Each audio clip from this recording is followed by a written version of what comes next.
Venez vous relooker chez Luminel. Salon de beauté Luminel vous présente le journal. Luminel, osez être la plus belle.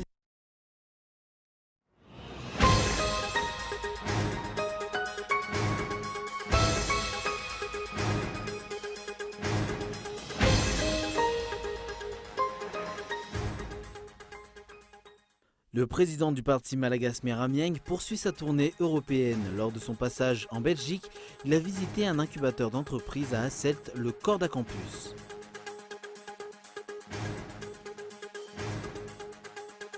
Le ministre de la Sécurité André Norbert Aninj a été limogé par le Conseil des ministres. Mme Jean-Jacques Indianis a été élu à la tête du ministère de la Sécurité publique. Nouvelle tempête autour de Donald Trump, son ministre de la Justice aurait menti au Sénat. Lui aussi aurait eu des contacts avec les Russes. Pendant la campagne, les démocrates appellent à la démission.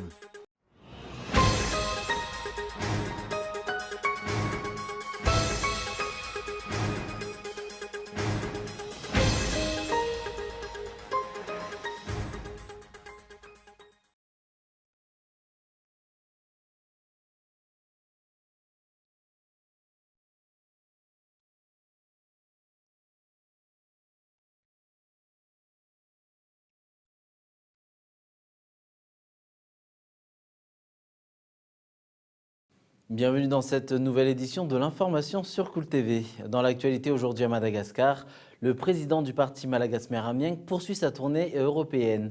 Lors de son passage en Belgique, il a visité un incubateur d'entreprise à Hasselt, le Corda Campus. Il y a eu des échanges d'expériences dont le but est de pouvoir réaliser des créations de projets et d'entreprises à Madagascar au profit des jeunes. Reportage. Le président du parti Malagas Meramieng, Adzu Andianenarvel, poursuit sa tournée européenne. Il a récemment effectué une visite auprès d'un incubateur d'entreprise en Belgique, à Hasselt. Il a visité le Corda Campus, un centre spécialisé pour l'incubation d'entreprises. Cet incubateur d'entreprise accompagne de nombreux projets par le biais de l'e-technologie. D'ailleurs, c'est le résultat de la collaboration entre la collectivité à Hasselt et des opérateurs privés après le départ de l'usine Philips. Une centaine de projets et d'entreprises ont pu naître grâce au conseil et accompagnement de cet incubateur. 100 autres projets sont en cours d'accompagnement actuellement au Corda Campus. Environ 3000 personnes circulent dans cet incubateur, dont sa renommée est déjà connue. La visite du président du Malagas Meramieng dans cet incubateur d'entreprise par l'e-technologie avait pour objet des échanges d'expériences. Le but étant de pouvoir transposer dans le pays cette faculté d'accompagner les projets et la création d'entreprises par le biais de l'e-technologie et par la même occasion créer des emplois au profit des jeunes. Le ministre de la Sécurité, André Norbert Aninj, a été limogé par le Conseil des ministres. Mme Jean-Jacques Indianis a été élu à la tête du ministère de la Sécurité publique.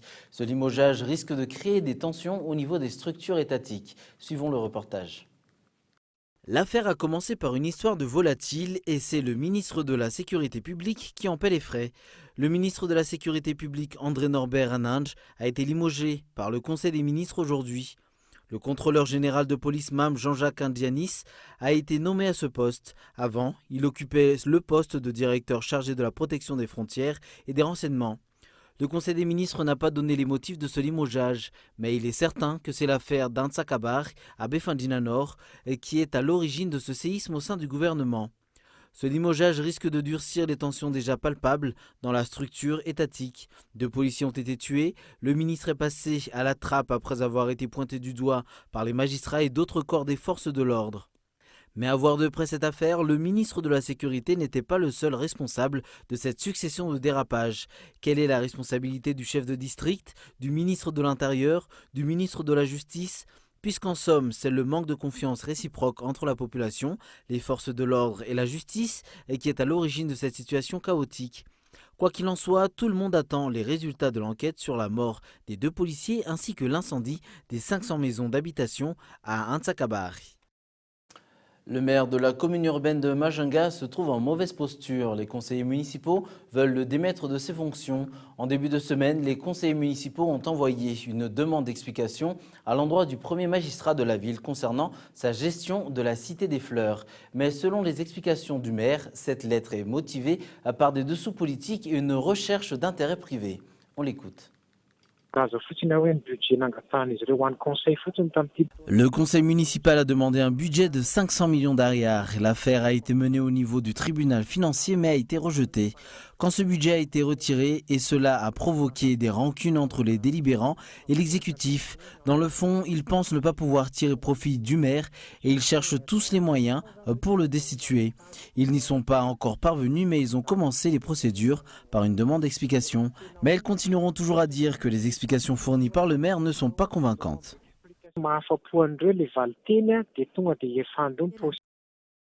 Quelque temps après avoir été honoré du titre de plus grande transparence dans la gestion communale, le maire de Majunga essuie donc ce revers de la part des conseillers municipaux. Affaire à suivre. Sur un tout autre sujet, Madagascar est un pays à haut potentiel en matière d'hydroélectricité. En effet, 7800 MW d'électricité peuvent être produits dans le pays. Pourtant, seuls 2,5% sont exploités à ce jour. Reportage de Zoura Koutenjin. Le potentiel hydraulique à Madagascar est estimé à 7800 MW selon les études d'un chercheur malgache. Or, une part infime de l'ordre de 2,5% seulement de cette ressource est jusqu'à ce jour exploitée. La construction de la centrale hydroélectrique d'Indekalek, qui remonte à 1982, a été le dernier grand investissement de la Jirama en termes de barrage. C'est la plus grande centrale hydroélectrique de Madagascar qui fait tourner 2 turbines de 29 MW chacune. Une troisième turbine y a été ajoutée et mise en service courant de l'année 2012 avec une puissance nominale de 33 MW. À part celui-ci, il n'y a que les 8 autres sites majeurs dont Manjak, Antelmit, Ampef, Saanvuch, Manandoun, Namurn, Vulbetomasn et Vuluin dans le nord-est du pays. On note pourtant 45 sites majeurs étendus dans tout le pays, 12 sites pouvant produire moins de 10 MW, 8 sites pouvant produire entre 10 à 40 MW et 15 sites pouvant produire plus de 40 MW.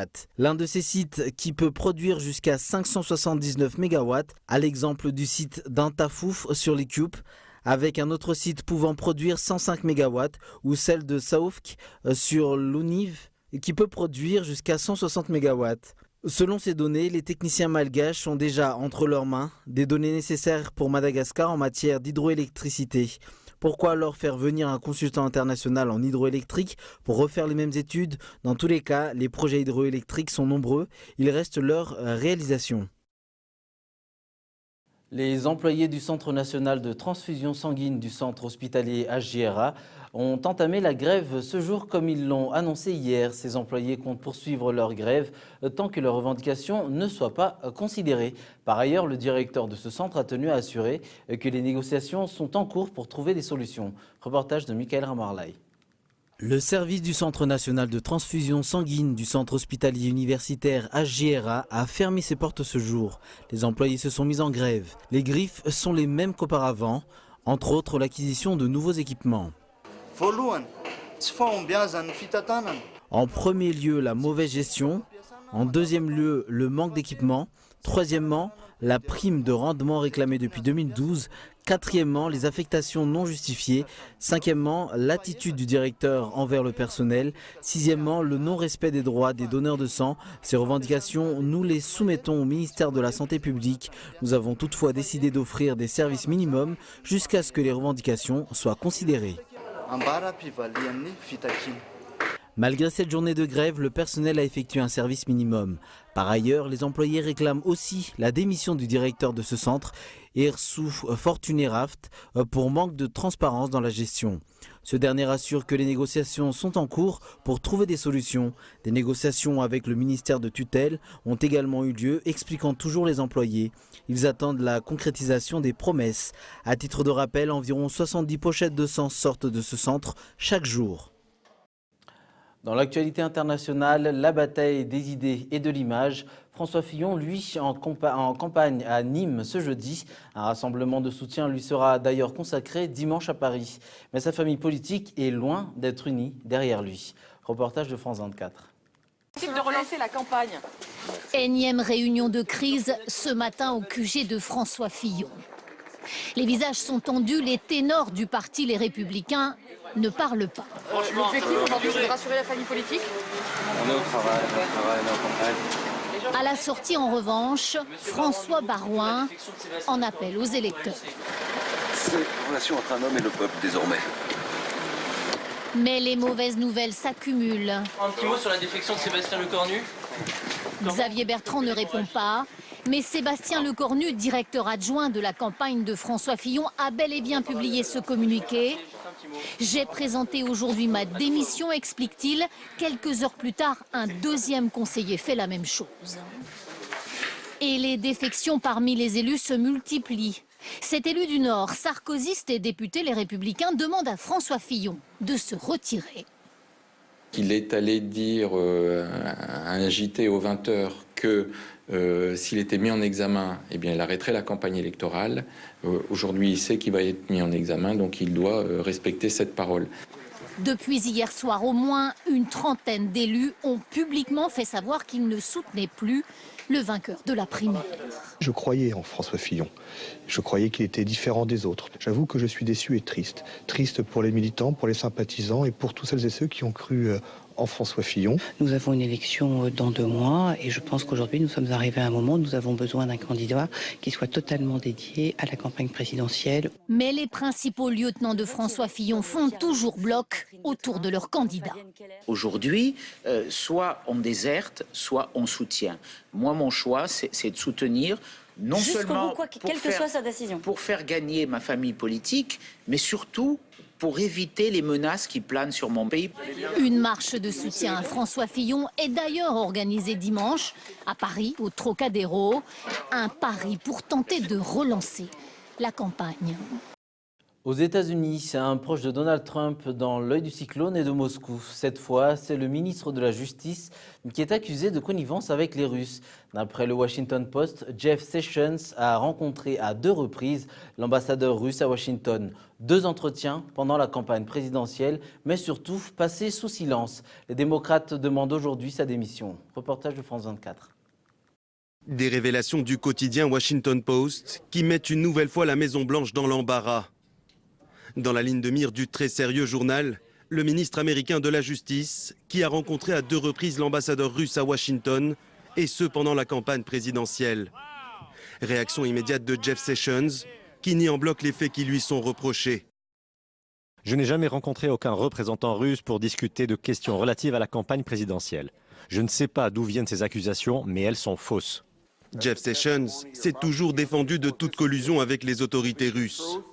En janvier, lors de son audition devant le Sénat, le ministre déclarait sous serment qu'il n'avait jamais eu de contact avec Moscou.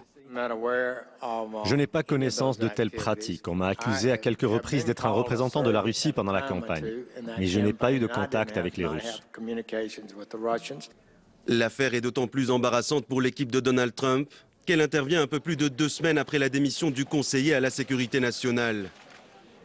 Des révélations du Washington Post et du New York Times avaient révélé que Michael Flynn avait rencontré le même ambassadeur russe avant l'investiture du président américain pour discuter d'une éventuelle levée des sanctions contre la Russie. Dans cette nouvelle affaire, Jeff Sessions a reçu le soutien de la Maison-Blanche, qui affirme que ses rencontres avec l'ambassadeur russe étaient tout à fait légales. Mais près de 3 mois après la victoire de Donald Trump, l'ombre d'une ingérence de la Russie pendant la campagne plane toujours. Les démocrates, de leur côté, appellent le Congrès à faire la lumière sur ces accusations. Nancy Pelosi, leur chef de file à la Chambre des représentants, réclame sa démission. Avant de refermer ce journal, voici un rappel des titres. Le président du parti Malagas Meramieng poursuit sa tournée européenne. Lors de son passage en Belgique, il a visité un incubateur d'entreprises à Hasselt, le Corda Campus. Le ministre de la Sécurité, André Norbert Annange, a été limogé par le Conseil des ministres. Mme Jean-Jacques Indianis a été élu à la tête du ministère de la Sécurité publique. Et enfin, une nouvelle tempête autour de Donald Trump. Son ministre de la Justice aurait menti au Sénat. Lui aussi aurait eu des contacts avec les Russes pendant la campagne. Les démocrates appellent à la démission. Voilà qui referme ce journal. Prochain rendez-vous avec l'information demain à 20h45 sur Cool TV. Bonne soirée et au revoir.